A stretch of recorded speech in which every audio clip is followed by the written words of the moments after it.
পাঁচটি জিনিস আসার পূর্বে পাঁচটি জিনিসকে গনিমত মনে করো। নাসাই শরীফের 11,832 নম্বর হাদিস।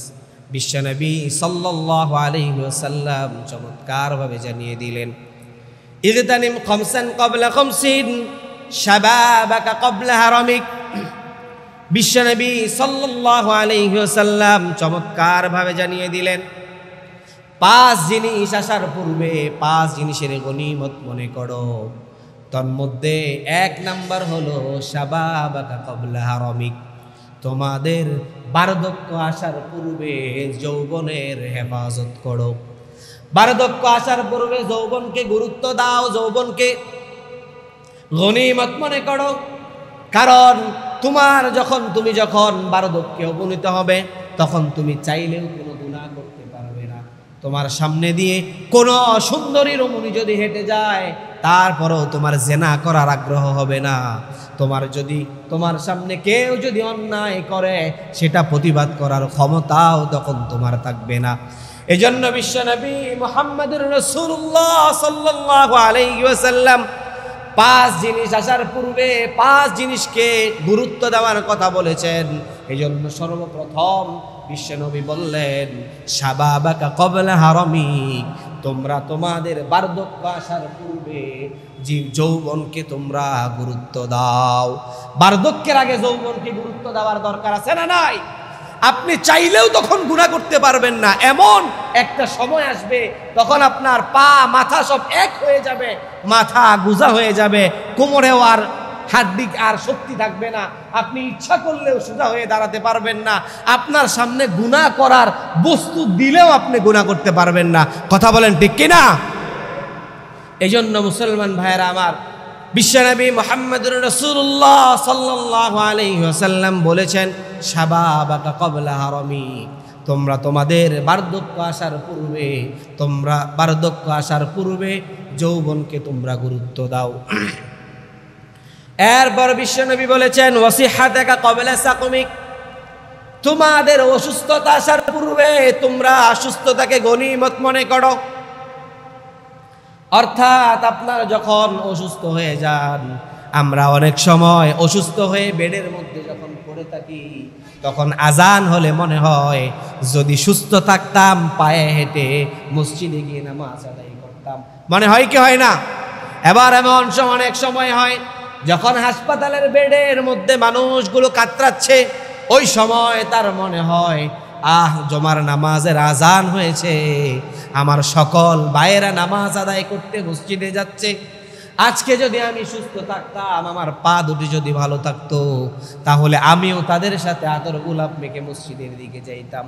অতএব বিশ্বনবী সাল্লাল্লাহু আলাইহি ওয়াসাল্লাম বলে দিলেন, এজন্য ওয়াসিহাতাকা ক্বাবলা সাকমিক, তোমার অসুস্থতা আসার পূর্বে সুস্থতাকে গনিমত মনে করো, সুস্থতাকে তোমরা গুরুত্ব দাও।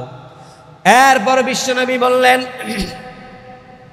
ওয়াগিনাকা ক্বাবলা ফাকরিক, এবং দারিদ্রতা আসার পূর্বে ধনাঢ্যতাকে গুরুত্ব দাও।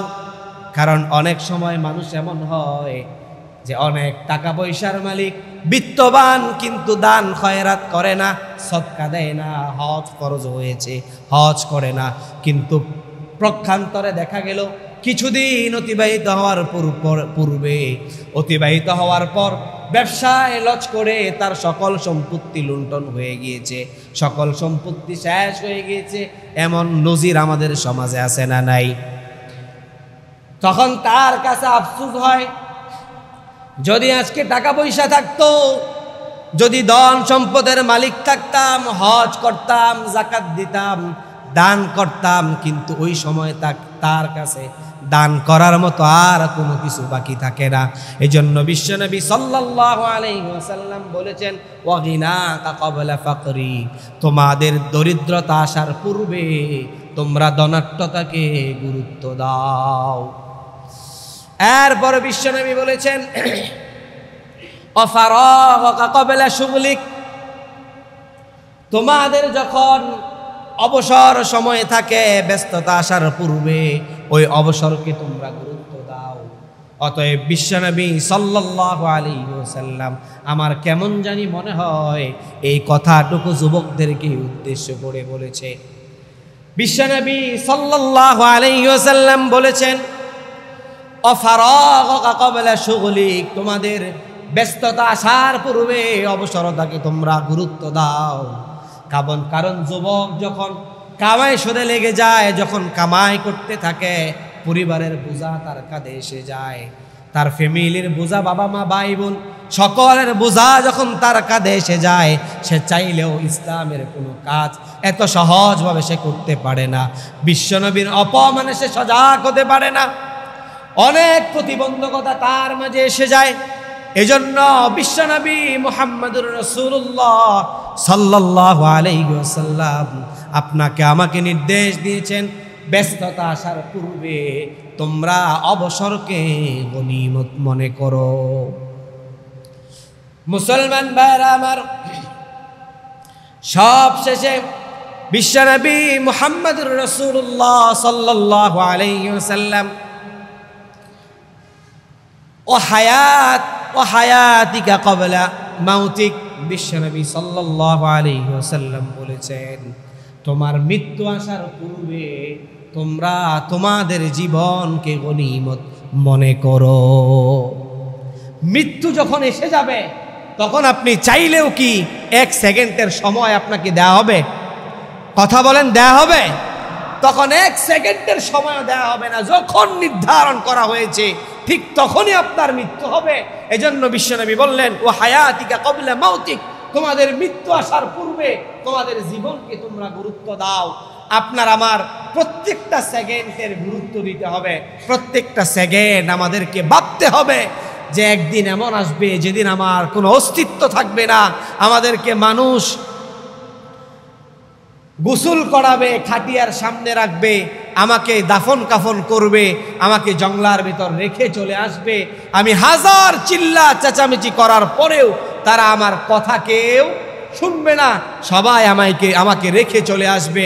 আমার আদরের স্ত্রী, আমার আদরের সন্তান সন্ততি, তারা আমাকে মৃত্যুবরণ করার সাথে সাথে আমার এত কষ্টরচিত সম্পদ দিয়ে এত সুন্দর বিলাসবহুল ঘর নির্মাণ করেছি, ওই ঘরের মধ্যে আমাকে 1 সেকেন্ডের জন্য রাখবে না। কথা বলেন ঠিক কিনা? এজন্য মুসলমান ভাইয়েরা আমার, আমরা আমাদের জীবনকে গুরুত্ব দেই, প্রত্যেকটা মুহূর্ত কোনো না কোনো আমলের মধ্যে কাটাই। সবচাইতে সহজ আমল হলো আমরা প্রতি মুহূর্তে আল্লাহ রাব্বুল আলামিনের জিকিরের মধ্যে কাটাই। প্রত্যেকটা মুহূর্তে এমনভাবে জিকির করি যেন আমার দিল আল্লাহ তাআলার স্মরণ থেকে খালি না হয়। বিশ্বনবী সাল্লাল্লাহু আলাইহি ওয়াসাল্লাম বলেছেন, 7 শ্রেণীর মানুষকে আল্লাহ তাআলা কিয়ামতের দিন আরশে আজিমের নিচে ছায়া দান করবেন। এর মধ্যে 7ম শ্রেণীর লোক হলো যার অন্তরটা আল্লাহ তাআলার জিকির থেকে খালি থাকে না। সুবহানাল্লাহ। এজন্য সদা সর্বদা যে কোনো প্রকারের জিকির করতে পারি। আল্লাহু আকবার, সুবহানাল্লাহ, আলহামদুলিল্লাহ, ওয়ালা ইলাহা ইল্লাল্লাহ, আল্লাহু আকবার। তারপরে আমার আপনার দ্বারা সদা সর্বদা বিভিন্ন প্রকারের গুনাহ হয়ে যায়। এজন্য মুহতারাম হাজিরিন, আমরা সব শেষে বেশি থেকে বেশি আস্তাগফিরুল্লাহ, আস্তাগফিরুল্লাহ, আস্তাগফিরুল্লাহ এই আমলটুকু করতে পারবো না ইনশাআল্লাহ? আল্লাহ তাআলা আমাদেরকে তৌফিক দান করুক। যতটুকুন আলোচনা করলাম